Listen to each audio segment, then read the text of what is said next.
ভাবছি ঘুরে দাঁড়ানোই ভালো। এত কালো মেখেছি দুহাতে, এত কাল ধরে, কখনো তোমার করে তোমাকে ভাবিনি। এখন খাদের পাশে রাত্তিরে দাঁড়ালে চাঁদ ডাকে, আয় আয় আয়। এখন গঙ্গার তীরে ঘুমন্ত দাঁড়ালে চিতা কাঠ ডাকে, আয় আয়।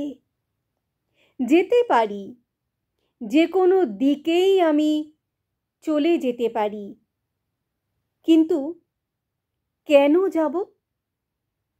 সন্তানের মুখ ধরে একটি চুমো খাবো, যাব, কিন্তু এখনই যাব না।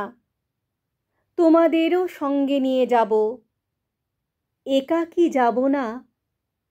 অসময়ে যেতে পারি, কিন্তু কেন যাব?